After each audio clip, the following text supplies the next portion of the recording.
Dear students, today in the class of Web Technology, we were studying about the Introduction to .NET Framework.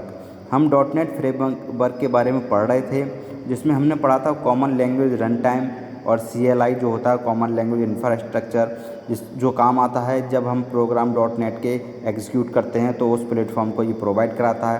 तो इसके जो कुछ की features थे उसके बारे में हम बात कर रहे हैं। CLR के कुछ की फ़ीचर्स हैं। पहला था एक्सेप्शन हैंडलिंग, जो मैंने बताया था कि एक्सेप्शंस क्या होते हैं। एक्सेप्शंस का मतलब होता है एरर्स, जो भी एरर हमारे एप्लीकेशन एग्जीक्यूशन के टाइम में आ रहे हैं वो एक्सेप्शन कहलाएंगे। एग्जाम्पल कुछ बताया था मैंने आपको। और फिर गार्बेज कलेक्शन के बारे में बात की थी। गार्बेज कलेक्शन का मतलब है कि जो भी रिसोर्स अनवांटेड है, जिसे हम यूज़ नहीं कर रहे हैं लॉन्ग टाइम से, जिसकी हमें ज़रूरत नहीं है, उसे हम रिमूव कर दें। इस प्रोसेस को गार्बेज कलेक्शन कहते हैं। इसके एग्जाम्पल्स भी हमने देखे थे 2। अब हम बात करेंगे working with various programming language. ये जो है थर्ड की फीचर है CLR का, यानी कॉमन लैंग्वेज रन टाइम का थर्ड फीचर है working with various programming languages. तो a developer can an application in a variety of .NET programming language. जो डेवलपर होता है उसके पास एप्लीकेशंस होती हैं, variety of .NET programming languages की एप्लीकेशंस होती हैं डेवलपर के पास। तो जो लैंग्वेजेस होती हैं वो क्या होती हैं इसमें। लैंग्वेज का मतलब है the first level is the programming language itself. तो जो CLR है या working with various programming language का पहला लेवल जो है, या CLR का जो पहला लेवल है वो है लैंग्वेजेस, यानी कि प्रोग्रामिंग लैंग्वेज खुद एक पहला लेवल है। The most common one are visual basic .NET and C#। और उसमें से जो कॉमन हैं वो हैं visual basic .NET, VB.NET and C#। ठीक है, ये इस टाइप की लैंग्वेजेस हमारा .NET फ्रेमवर्क प्रोवाइड कराता है। अब बात करते हैं कंपाइलर। कंपाइलर तो आपने सुना ही होगा शब्द C में, C++ में, विजुअल बेसिक में।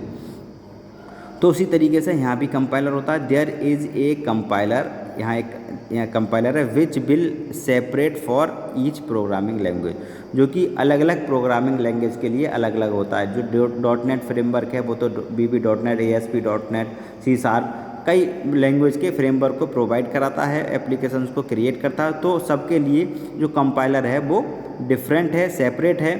सो अंडरलाइंग द VB.NET लैंग्वेज, अगर हम VB.NEट लैंग्वेज को अंडरलाइन करें, there will be a separate VB.NEट कंपाइलर, तब VB.NEट के लिए भी अलग कंपाइलर होता है। Similarly for C# you will have another compiler. इसी तरीके से C# हो, ASP.NET हो, सबके लिए एक separate compiler .NET framework provide कराता है। ठीक है, अब कंपाइलर के बाद इंटरप्रेटर की बात करते हैं। ठीक है, इंटरप्रेटर का मतलब है common language interpreter. This is the final layer in .NET framework में ये फाइनल लेयर होती है which would be use to run a .NET program, जो कि .NET के प्रोग्राम को रन कराने का काम करती है। फाइनल लेयर है ये। Developed in any programming language, चाहे वो प्रोग्राम किसी भी प्रोग्रामिंग लैंग्वेज में .NET की बना हो, उसे रन कराने के लिए कॉमन लैंग्वेज इंटरप्रेटर की ज़रूरत होती है, जो कि एक फाइनल लेयर है .NET फ्रेमवर्क की। So the subsequent compiler will spend the program to the CLI layer to run the .NET application. तो जो सबसिक्वेंट प्रोग्राम है, यानी कि जो पर्टिकुलर प्रोग्रामिंग लैंग्वेज के लिए जो कंपाइलर हैं वो क्या करेंगे, उस प्रोग्राम को जो इंटरप्रेटर है या कॉमन लैंग्वेज इंटरप्रेटर है उसके लिए सेंड करेंगे, और फिर .NET एप्लीकेशन पर वो प्रोग्राम रन होगा। ठीक है, इसके जो लेवल हैं वो देखिए किस तरीके से ये वर्क करता है। 3 लेवल्स हैं इसके। पहला लेवल VB.NET, C#, यानी कि प्रोग्रामिंग लैंग्वेजेज जो है वो पहला लेवल है। ये कह सकते हैं हम जो लैंग्वेजेज है वो क्या है, फर्स्ट लेवल है।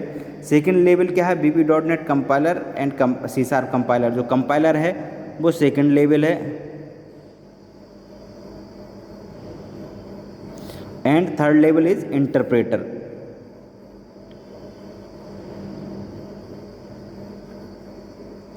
तो जो थर्ड लेवल है वो इंटरप्रेटर। तो हम कह सकते हैं जो CLR है उसके 3 हमारे लेवल्स हैं, लैंग्वेज कंपाइलर है, इंटरप्रेटर, यानी कि लैंग्वेज पर हम कोडिंग करेंगे, एप्लीकेशन तैयार करेंगे, कंपाइलर के द्वारा कंपाइल किया जाएगा और इंटरप्रेटर के द्वारा रन किया जाएगा। तो हम कह सकते हैं जो लैंग्वेज है वो हमारी फर्स्ट लेयर है और इंटरप्रेटर हमारी लास्ट लेयर है और कंपाइलर हमारी सेकेंड लेयर है। अब हमारा जो सेकेंड की कंपोनेंट है वो है, ये तो जो कंपोनेंट था वो था CLR। अब सेकेंड कंपोनेंट है वो है क्लास लाइब्रेरी, ओके, ये क्लास लाइब्रेरी है। The .NET framework includes A set of standard libraries या स्टैंडर्ड क्लास लाइब्रेरीज। तो जो .NET फ्रेमवर्क है वो स्टैंडर्ड क्लास लाइब्रेरी का एक फ्रेमवर्क प्रोवाइड कराती है, इंक्लूड करती है, ठीक है। यानी हम कह सकते हैं कि जो .NET फ्रेमवर्क है उसमें एक अपनी लाइब्रेरी होती है जिसे हम स्टैंडर्ड लाइब्रेरी कहते हैं, ठीक है, क्लास लाइब्रेरी कहते हैं। A class library is a collection of methods. जो क्लास लाइब्रेरी है वो मेथड्स का कलेक्शन होता है, एंड फंक्शंस और फंक्शंस का कलेक्शन होता है। Can be used for the core purpose, जो कि कोर पर्पस के लिए यूज़ किए जाते हैं, ठीक है। जो क्लास लाइब्रेरी है वो मेथड्स और फंक्शन का कलेक्शन होता है जिसे जो डेवलपर है वो कोर पर्पस के लिए यूज़ करता है। For example, there is a class library with methods to handle all file.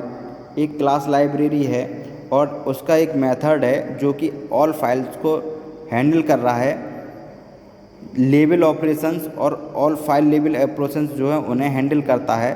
So there is a method which can be use to read the text from a file.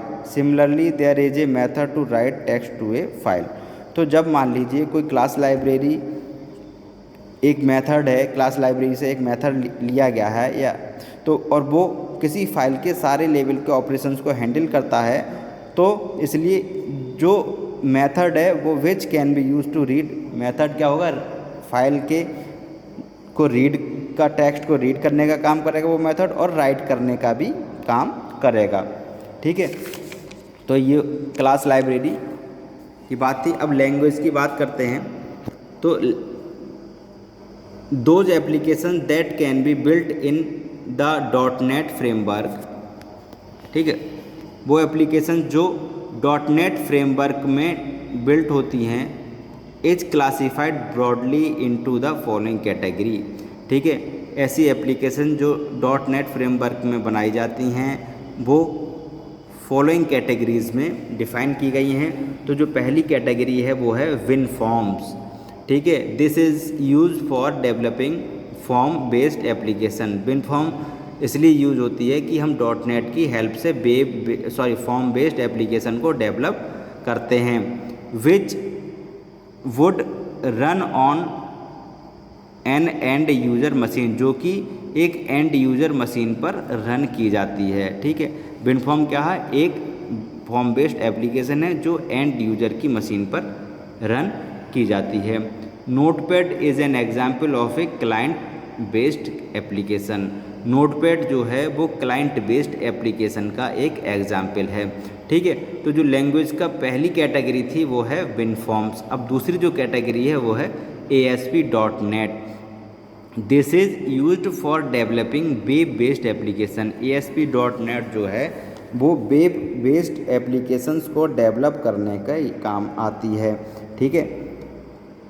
Which are made to run on any browser such as internet explorer, chrome और firefox, ठीक है। यानी कि ASP.NET से जो भी हम web based application बनाते हैं उन्हें हम डिफरेंट ब्राउज़र्स पर, जैसे कि इंटरनेट एक्सप्लोरर है, क्रोम है, फायरफॉक्स है, उन पर रन करा सकते हैं। तो जो ASP.NET है वो वेब पेजेस या वेबसाइट डेवलपमेंट में यूज़ की जाती है। ठीक है। The web based application would be processed on A server.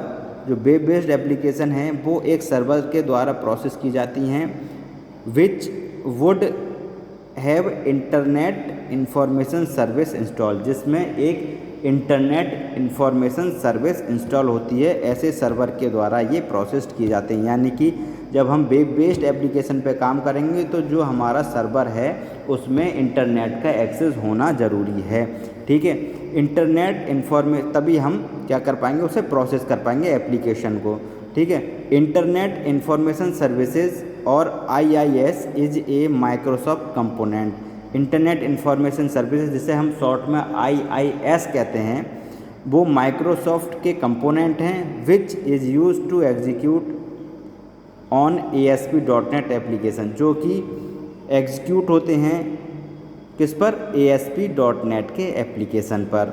ठीक है। Next, the result of the execution is then send to the client machine. और जब प्रोसेस होने के बाद जो रिजल्ट आएगा तो एग्जीक्यूशन का उसे क्लाइंट मशीन पर सेंड किया जाता है, and the output is shown in the browser. और जो आउटपुट है वो ब्राउज़र पर शो होता है। ठीक है। जैसे कि हमने HTML में बात की थी। ठीक है। अगर हम नोटपैड पर उसे क्रिएट कर लेते हैं, जब तक इंटरनेट कनेक्शन नहीं है तो उससे एक्सेस करके हम उसे ब्राउज़र पर शो नहीं कर सकते हैं। नेक्स्ट जो है हमारी वो है ADO.NET। ठीक है। This technology is use to develop applications to interact with database. ये जो टेक्नोलॉजी है ये डेवलप की गई है जिससे कि जो एप्लीकेशन हैं या जो एप्लीकेशन डेवलप की जाती हैं वो डेटाबेस से इंटरेक्ट कर सकें, सच एज ओरेकल और माइक्रोसॉफ्ट SQL सर्वर। जैसे कि ADO.NET की जो एप्लीकेशंस हैं ओरेकल हो गई, SQL हो गई, सर्वर हो गया, जिससे कि हम जो भी एप्लीकेशन डेवलप हो रही हैं उन्हें डेटाबेस से कनेक्टिविटी मिल सके या इंटरेक्शन मिल सके। तो जो स्टूडेंट्स आज के वीडियो लेक्चर में इतना ही, कल इसके आगे के टॉपिक की बात करेंगे। Okay, thank you students.